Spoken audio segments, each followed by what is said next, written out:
Halo teman-teman, Assalamualaikum warahmatullahi wabarakatuh. Perkenalkan, nama saya Julianto Chandra Dwi Cahyono. Saya berasal dari Fakultas Ekonomi dan Bisnis Universitas Mula Warman. Di sini saya akan menjelaskan lingkungan internal, sumber daya, kemampuan, dan kompetensi inti. Sebelum melangkah lebih jauh, alangkah baiknya kita harus mengenal lingkungan internal itu seperti apa.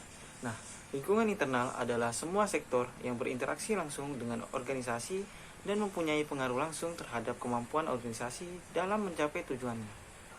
Dalam lingkungan internal, seorang manajerial harus membuat keputusan yang signifikan dengan kemampuan perusahaan agar dapat mengembangkan keunggulan bersaing yang berkesinambungan.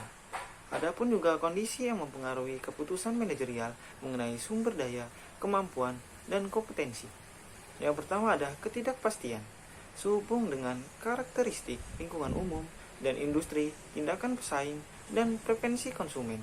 Yang kedua ada kompleksitas, sehubung dengan sebab-sebab yang saling berhubungan yang membentuk lingkungan perusahaan dan persepsi lingkungan.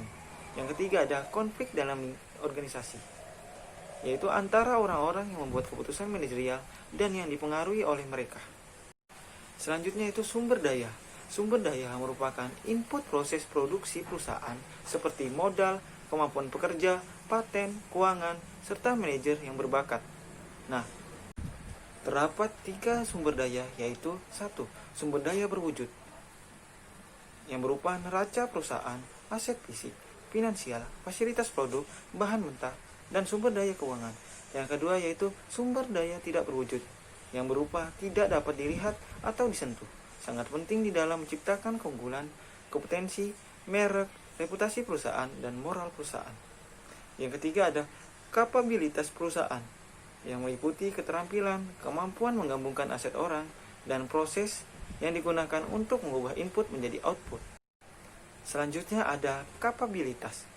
Kapabilitas terus dikembangkan sebagai hasil dari interaksi kompleks yang saling menguntungkan dari keterkaitan antara sumber daya tampak dan tidak tampak berdasarkan perkembangan, transmisi, dan pertumbuhan atau berbagai informasi dan pengetahuan.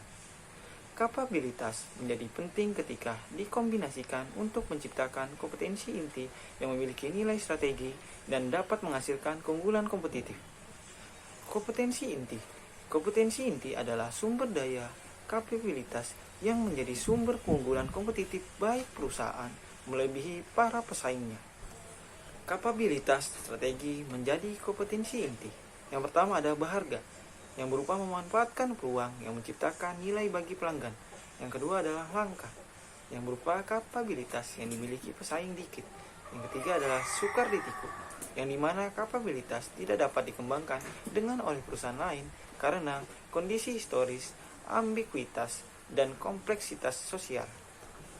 Yang keempat ada tidak tergantikan, yang dimana kapabilitas yang tidak memiliki persamaan strategi, pengetahuan perusahaan, atau kepercayaan relasi. Sekian pemaparan dari saya, kurang lebihnya mohon maaf. Assalamualaikum warahmatullahi wabarakatuh. Salam sejahtera.